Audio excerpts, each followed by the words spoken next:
Hello friends, এগিয়ে চলো 2.0 সকলকেই স্বাগত। আর আজ 26শে জানুয়ারি রিপাবলিক ডে অর্থাৎ প্রজাতন্ত্র দিবস। তো বন্ধুরা, আজ আমরা এই ভিডিওর মাধ্যমে দেখে নেব 26শে জানুয়ারি অর্থাৎ প্রজাতন্ত্র দিবস সম্পর্কে ইম্পর্টেন্ট কিছু কোশ্চেন ও তার অ্যান্সার।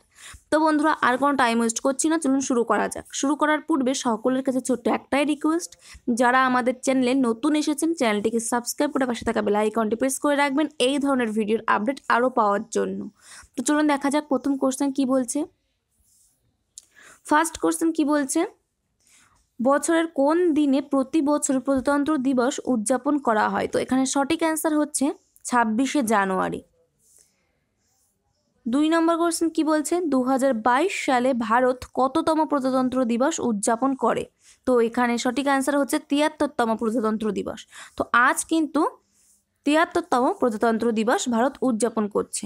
পরবর্তী কোশ্চেন, 2022 সালে প্রজাতন্ত্র দিবসের থিম কি?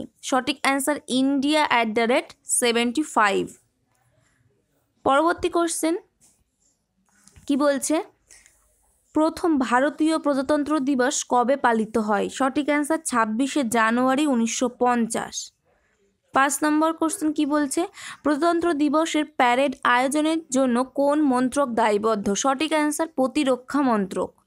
6 নম্বর কোশ্চেন, 26শে জানুয়ারি কোন অ্যাক্ট এর বদলে ভারতে সংবিধান কার্যকারী হয়? সঠিক answer government of India act 1930 এর বদলে কিন্তু ভারতের সংবিধান কার্যকারী হয় এই 26শে জানুয়ারি। পরবর্তী কোশ্চেন কি বলছে, 7 নম্বর কোশ্চেন, 26শে জানুয়ারি 1930 কোন বিশেষ ঘোষণা করা হয় জাতীয় কংগ্রেসের পক্ষ থেকে? সঠিক অ্যান্সার পূর্ণ স্বরাজের ঘোষণা কিন্তু করা হয় এই 1930-এ। 8 নম্বর কোশ্চেন কি বলছে, ভারতীয় জাতীয় কংগ্রেসের পূর্ণ স্বরাজ বা সম্পূর্ণ স্বাধীনতার দাবি কখনো কোন অধিবেশনে পেশ করা হয়েছিল? সঠিক অ্যান্সার লাহোর অধিবেশন 1929-এ কিন্তু পূর্ণ স্বরাজের দাবি পেশ করা হয়।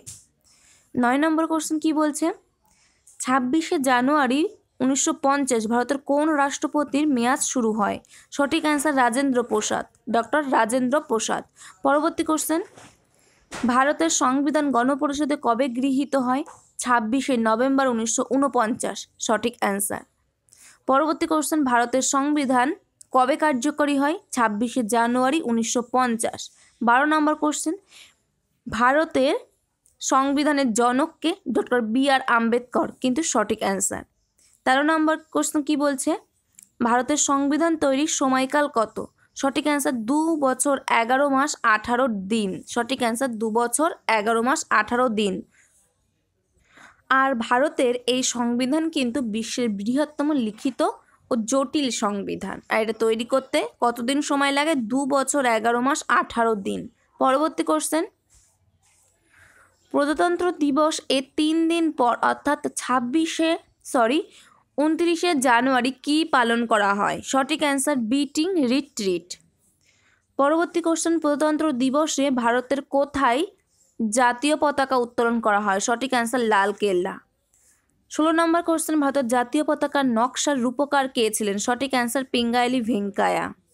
পরবর্তী কোশ্চেন, ভারতের জাতীয় পতাকার নকশাটি গণপরিষদে কবে গৃহীত হয়? সঠিক অ্যান্সার 22শে জুলাই 1947 সালে কিন্তু জাতীয় পতাকার নকশা গণপরিষদে গৃহীত হয়।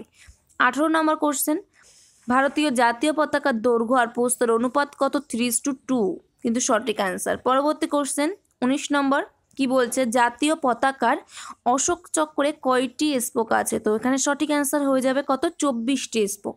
এই 24টি স্পোক কিন্তু দিনের 24 ঘন্টার সাথে তুলনা করা হয়।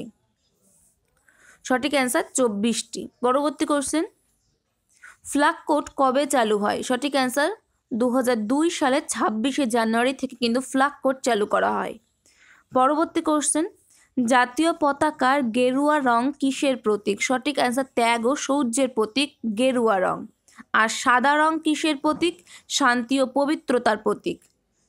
পরবর্তী কোশ্চেন, জাতীয় পতাকার সবুজ রং কিসের প্রতীক? নির্ভীকতা, কর্মশক্তির জীবনবোধের প্রতীক জাতীয় পতাকার সবুজ রং। 24 নম্বর কোশ্চেন কি বলছে, অশোক চক্র কিসের প্রতীক? সঠিক অ্যান্সার ক্ষমা, প্রেম, উন্নতি আর প্রগতির প্রতীক হচ্ছে অশোক চক্র।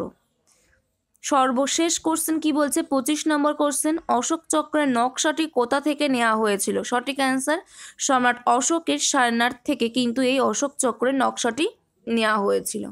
তো বন্ধুরা, এটাই ছিল আজকের টপিক। যদি ভিডিওটা ভালো লেগে থাকে লাইক, কমেন্ট এবং শেয়ার অবশ্যই করবেন। আর সাথে সাথে এই ধরনের ভিডিও আরও পাওয়ার জন্য চ্যানেলটিকে সাবস্ক্রাইব করে পাশে থাকা বেল আইকনটি প্রেস করে রাখবেন, ঠিক সময়ে আপডেট পেয়ে যাবেন। তো বন্ধুরা, পরবর্তী ভিডিওতে আমাদের আবার দেখা হচ্ছে। Thank you, good bye.